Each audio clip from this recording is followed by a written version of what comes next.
दोस्तों तारीख थी 21 नवंबर 2011 और उत्तर प्रदेश की विधानसभा में मायावती जी की सरकार ने एक बिल पेश किया।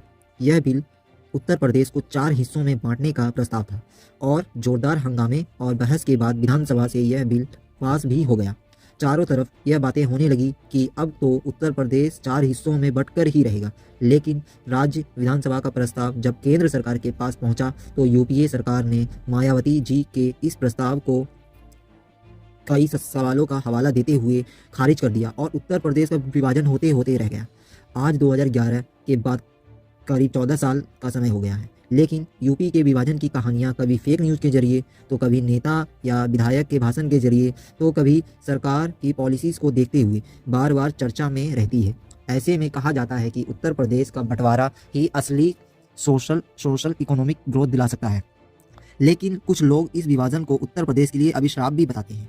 इसीलिए दोस्तों आज के इस वीडियो में हम फैक्ट्स और लॉजिक की मदद से ये समझने की कोशिश करेंगे कि क्यों उत्तर प्रदेश को 4 हिस्सों में बांटने की मांग की जा रही है और उत्तर प्रदेश के बंटवारे से क्या पॉसिबल बेनिफिट्स हो सकते हैं। साथ ही दोस्तों इसके क्या नुकसान होंगे यह भी हम जानेंगे आज के इस वीडियो में। तो जैसे कि आप समझ गए होंगे यह वीडियो काफ़ी इंटरेस्टिंग होने वाली है। तो आइए वीडियो को स्टार्ट करते हैं। दोस्तों उत्तर प्रदेश के बंटवारे की कहानी आज की नहीं बल्कि आज़ादी के बाद से ही चली आ रही है। आज़ादी के बाद देश में सबसे बड़ी समस्या आई राज्य और उनकी बाउंड्री को सेट करने की, और इस मुद्दे पर बहुत से प्रयास किए गए और इनमें सबसे महत्वपूर्ण प्रयास 1953 में हुआ और उस समय देश के स्टेट रीऑर्गेनाइजेशन कमीशन का गठन किया गया था, जिसमें राज्य को अलग अलग हिस्से में बांटने की शुरुआत हुई। लेकिन दोस्तों हैरानी की बात यहाँ पर यह थी कि इस कमीशन के गठन से पहले ही देश के प्रधानमंत्री नेहरू जी ने उत्तर प्रदेश को 4 हिस्सों में डिवाइड करने का आइडिया प्रपोज किया था। नेहरू जी के साथ ही साथ संविधान निर्माता अंबेडकर जी ने भी 1955 में अपनी किताब थॉट्स एंड लिंग्विस्टिक स्टेट्स में उत्तर प्रदेश को बेहतर गवर्नेंस के लिए उसे 3 हिस्सों में बांटने की बात कही थी, जिसमें उन्होंने मेरठ को यूपी के वेस्टर्न रीजन की कैपिटल, इलाहाबाद को ईस्टर्न रीजन की कैपिटल और कानपुर को सेंट्रल रीजन की कैपिटल बनाने का सजेशन दिया था। लेकिन दोस्तों स्टेट रीऑर्गेनाइजेशन एक्ट ने ना तो पीएम नेहरू की बात को कंसिडर किया और ना ही अंबेडकर जी की, और इसी वजह से उत्तर प्रदेश का बंटवारा नहीं हुआ। लेकिन दोस्तों 2000 में उत्तराखंड के अलग हो जाने के बाद 2011 में मायावती जी ने एक बार फिर बंटवारे की पेशकश रखी और उन्होंने पूरे उत्तर प्रदेश को पूर्वांचल, बुंदेलखंड, अवध प्रदेश और पश्चिम प्रदेश में बांटने का प्रस्ताव रखा। पश्चिमी उत्तर प्रदेश को एक अलग राज्य बनाने की मांग इसलिए रखी गई क्योंकि इस रीजन यूपी के बाकी रीजन से सबसे अलग है और इस रीजन को न केवल दिल्ली से सटे होने का लाभ मिलता है, वहीं यहाँ पर गन्ने की अधिक पैदावार होने की वजह से इसे गन्ना बेच भी कहा जाता है और इसीलिए इस रीजन को एक अलग प्रदेश बनाने की मांग उठती आ रही है। इसके अलावा दोस्तों उत्तर प्रदेश से ईस्टर्न यूपी यानी पूर्वांचल को एक अलग करने की मांग भी दशकों पुरानी है और पूर्वांचल के साथ अवध प्रदेश भी लंबे समय से विकास की मुख्य धारा से अलग हो रहा है। और दोस्तों कुछ ऐसा ही हाल बुंदेलखंड का भी है। और दोस्तों 21 नवंबर 2011 को यूपी विधानसभा में ये मायावती सरकार द्वारा पेश किया गया था। यह प्रस्ताव पास कर लिया गया, लेकिन केंद्र सरकार की तत्कालीन यूपीए सरकार ने मायावती सरकार के इस प्रस्ताव को लौटा दिया था। और दोस्तों इसके बाद कई बार उत्तर प्रदेश के बंटवारे को लेकर बहुत से एक्सपर्ट ने अलग अलग राय पेश की बात की है। दोस्तों इस विरोधाभास को समझने के लिए पहले हम उन आर्ग्यूमेंट पर नज़र डालते हैं जो इस बात के पक्ष में है कि उत्तर प्रदेश का डिवीज़न होना ज़रूरी है, और इसके बाद हम उन आर्ग्यूमेंट्स को भी डिटेल से समझेंगे जो स्टेट डिवीज़न का विरोध करते हैं। अब आगे बढ़ते हैं इस वीडियो के साथ। आर्ग्यूमेंट यूपी डिवीज़न दोस्तों उत्तर प्रदेश को 4 हिस्सों में बांटने के पक्ष में मेन आर्ग्यूमेंट दिए जाते हैं। वो पहला डिसेंट्रलाइजेशन ऑफ पावर है, दूसरा रीजनल डेवलपमेंट, तीसरा न्यू इकोनॉमिक सेंटर और चौथा पॉलिटिकल मोनोपोली। दोस्तों आइए अब इनमें सबसे फर्स्ट रीज़न यानी कि डिसेंट्रलाइजेशन ऑफ पावर को समझते हैं। दोस्तों पहला major argument decentralisation of power की बात करें तो उत्तर प्रदेश करीब 24,928 किलोमीटर में फैला हुआ है, जो कि एक भारत का राज्य है, जो जनसंख्या की दृष्टि से भारत का सबसे बड़ा राज्य है और जिसे अगर हम एक देश मान ले तो लगभग 24 करोड़ की इस राज्य की आबादी इसे दुनिया का फिफ्थ मोस्ट पॉपुलस कंट्री बना देगी। इसी आबादी की वजह से यह राज्य 75 जिलों और 80 लोकसभा सीटों के साथ भारत की पॉलिटिक्स का एपिसेंटर है, जहां से गुजरे बिना दिल्ली में कोई पार्टी सरकार बना ही नहीं सकती है। लेकिन दोस्तों बहुत से एक्सपर्ट इसी पॉलिटिकल डोमिनेंस और उत्तर प्रदेश के इस जागे फिगर को उसी डेवलपमेंट की राह में रोड़ा मानते हैं। और ऐसा कहा जाता है कि उत्तर प्रदेश से देश के 9 प्रधानमंत्री चुने गए हैं, लेकिन फिर भी वह राज्य दशकों तक भारत के बीमारू राज्य की श्रेणी में आता रहा है। आज भले ही यह राज्य उस कैटेगरी से बाहर आ गया हो, लेकिन इसके बावजूद उत्तर प्रदेश की पॉवर्टी रेट 17% से ज़्यादा है, जो नेशनल एवरेज से लगभग 3 गुना ज़्यादा है। और दोस्तों, इससे आप यह समझ सकते हैं कि देश और देश की राजनीति के लिए सबसे ज़रूरी राज्य अभी तक गरीबी की मार से ऊपर नहीं उठ पाया है। और ऐसा इसीलिए है क्योंकि उत्तर प्रदेश में जनसंख्या इतना ज़्यादा है कि हर शख्स तक सरकार और प्रशासन की रीच हो ही नहीं पाती है, क्योंकि सरकार के लिए एक काफ़ी मुश्किल टास्क हो जाता है। और दोस्तों, यही वजह है कि लोग उत्तर प्रदेश को बांटने की वकालत करते हैं और वे कहते हैं कि इस राज्य की इतनी बड़ी जनसंख्या को जब तक एक ही एडमिनिस्ट्रेटिव और सेंट्रलाइज पावर से इसे रन किया जाएगा, तब तक यहाँ पर डेवलपमेंट कर पाना बहुत ही मुश्किल है। और इसी आर्ग्यूमेंट को यूपी के डिवीज़न के पक्ष में दिया जाता है। उत्तर प्रदेश की इतनी बड़ी जनसंख्या के लिए पावर का डिसेंट्रलाइजेशन होना बहुत ज़रूरी है, जिससे छोटे एडमिनिस्ट्रेटिव यूनिट्स बने। और एक्सपर्ट्स कहते हैं कि small administrative units local uses को रिजॉल्व करने में ज़्यादा एफिशिएंट होते हैं, और यही पावर ऑफ डिसेंट्रलाइजेशन और एफिशिएंट एडमिनिस्ट्रेशन यूपी के बंटवारे की पहली वजह बनता है।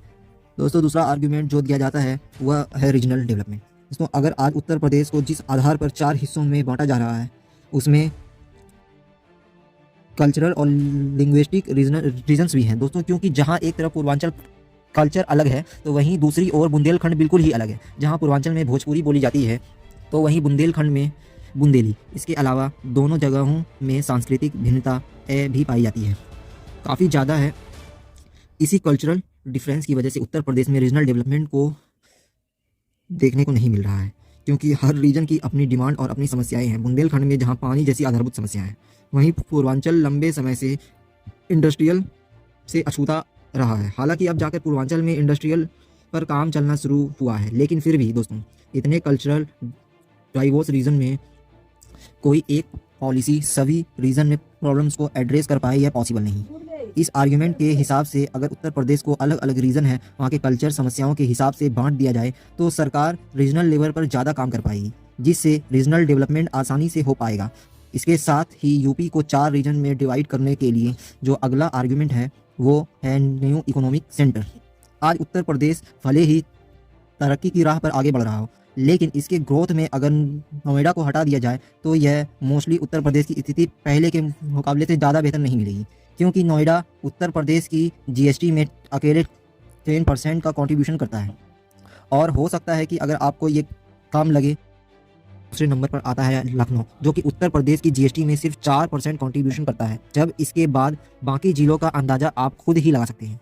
और इसीलिए नोएडा को छोड़कर राज्य के बाकी हिस्सों में फार्मूला जॉब्स की कमी है, जिस वजह से उत्तर प्रदेश से माइग्रेट करके लाखों लोगों को नोएडा या दिल्ली का रुख करना पड़ता है, जिससे नोएडा जैसी सिटीज़ पर एक्स्ट्रा प्रेशर पड़ता है।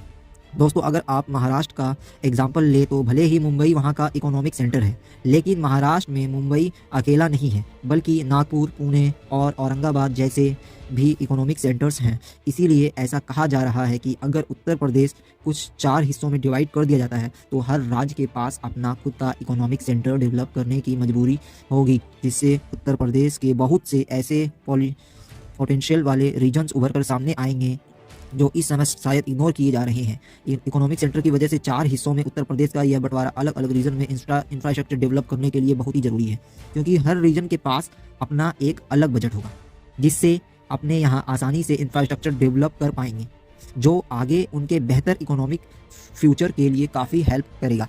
दोस्तों, इसके फेवर में चौथा आर्ग्यूमेंट है पॉलिटिकल मोनोपोली। उत्तर प्रदेश के पॉलिटिकल डोमिनेंस को देखते हुए एक्सपर्ट्स इस स्टेट को देश में एक तरह की राजनीति असमानता का कारण मानते हैं, क्योंकि 80 लोकसभा सीट की वजह से पॉलिटिकल पार्टीज का ध्यान सिर्फ और सिर्फ उत्तर प्रदेश की उसी के आसपास घूमता है। और कहीं ना कहीं ये देखने को मिलता है कि उत्तर प्रदेश ही देश की सरकार बनाने में स्पेशल पावर रखता है। दोस्तों, एक एग्जाम्पल से समझते हैं। उत्तर प्रदेश के पास जितने टोटल नंबर ऑफ एमपीज़ हैं वो राजस्थान, गुजरात और कर्नाटक को आपस में मिलाकर बनते हैं। और इनका नतीजा कहीं ना कहीं आपको भारत के प्रधानमंत्रियों की लिस्ट पर भी दिख जाता है, जहां अब तक 14 में से 9 प्रधानमंत्री सिर्फ उत्तर प्रदेश से ही आए हैं। और दोस्तों, इससे कहीं ना कहीं फेडरल पावर स्ट्रक्चर को नुकसान पहुंचता है और नतीजा होता है UP equal to Rajasthan plus Gujarat plus Karnataka. दोस्तों, इसकी सबसे बड़ी वजह और नतीजा होता है कि UP equal to Rajasthan plus Gujarat plus Karnataka. दोस्तों, इसकी सबसे बड़ी वजह उत्तर प्रदेश और नॉर्थ इंडिया के हिंदी बोलने वाले राज्य है, जहाँ से देश की पॉलिटिक्स पर असर पड़ता है। यहीं से देश के लीडर्स चुने जाते हैं, यही लोग पूरे देश के लिए फैसला भी लेते हैं। ऐसे में इनके फैसले क्वेश्चनेबल हो सकते हैं, क्योंकि देश के दूसरे कोनों में चल रहा उससे मेजॉरिटी ऑफ गवर्नमेंट अनजान है, क्योंकि सरकार में वहाँ के लोगों का कोई खास रिप्रेजेंटेशन नहीं है। इसीलिए दोस्तों, अगर उत्तर प्रदेश को 4 हिस्सों में डिवाइड किया जाता है तो यह 80 सीट वाली पॉलिटिकल डोमिनेंस कम होगी, जिससे देश के सभी राज्य का रिप्रेजेंटेशन इक्वल हो जाए। और पॉलिटिकल पार्टीज सिर्फ उत्तर प्रदेश को ही चेंज नहीं करेगी, इससे नेशनल पॉलिटिक्स के साथ उत्तर प्रदेश भी फ़ायदा होगा, क्योंकि आज कास्ट, रीजन और रिलीजन के नाम पे देश की सबसे बड़ी जनसंख्या को मोबिलाइज करके सभी पॉलिटिकल पार्टीज वोट बैंक में बदलने का काम कर रही है। ऐसे में यह माना जाता है कि अगर अलग राज्य होते हैं तो वहीं के लोग अपने रीजन की ग्रोथ, डेवलपमेंट और एम्प्लॉयमेंट को क्लियर देख पाएंगे। दोस्तों, हर सिक्का के 2 पहलू होते हैं, इस विभाजन के भी 2 पहलू हैं। आइए अब दूसरे पहलू पर भी नज़र डालते हैं, यानी कि आर्ग्यूमेंट को भी समझते हैं, जो उत्तर प्रदेश के डिवीज़न के अगेंस्ट है। आर्ग्यूमेंट अगेंस्ट द डिवीज़न है, जो कि अगर मैं आपसे कहूं कि उत्तर प्रदेश की बंटवारा से सब कुछ ठीक हो जाएगा, कि साल 2000 में उत्तर प्रदेश को पहले ही एक बार बांटा जा चुका है। लोग यूपी को बांटने के खिलाफ हैं। उनका सबसे प्राइम आर्ग्यूमेंट भी यही है, हमारे पास स्टेट डिवीज़न का एक बैड एक्सपीरियंस ऑफ डिवीज़न। दोस्तों, साल 2000 में भारत के 3 बड़े राज्य में से 3 नए राज्य अलग हुए। उत्तर प्रदेश से अलग हुआ उत्तराखंड, बिहार से अलग हुआ झारखंड और मध्य प्रदेश से अलग हुआ छत्तीसगढ़। लेकिन दोस्तों, अगर इन तीनों राज्य के करंट सिनेरियो पर नज़र डालेंगे तो आज करीब 24 साल बाद भी इन तीनों अलग राज्यों में डेवलपमेंट, इंफ्रास्ट्रक्चर, सोशल इस स्टेट्स की हालत आज और भी ख़राब हुई है, क्योंकि उत्तराखंड, झारखंड और छत्तीसगढ़ तीनों नेचुरल रिसोर्सेज में रिच स्टेट्स हैं, जिनके सपोर्ट हो जाने से पेरेंट स्टेट्स के पास नेचुरल रिसोर्सेज की कमी आई है, जिस वजह से आज जब पूरे इंडिया में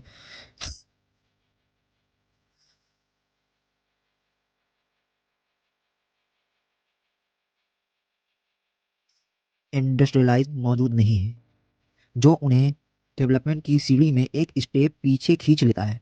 और दोस्तों, जिन स्टेट्स के पास रिसोर्सेज हैं वहाँ पुअर इंफ्रास्ट्रक्चर और पुअर मैनेजमेंट की वजह से वो इन रिसोर्सेज का इस्तेमाल अपनी ग्रोथ के लिए नहीं कर पा रहे हैं।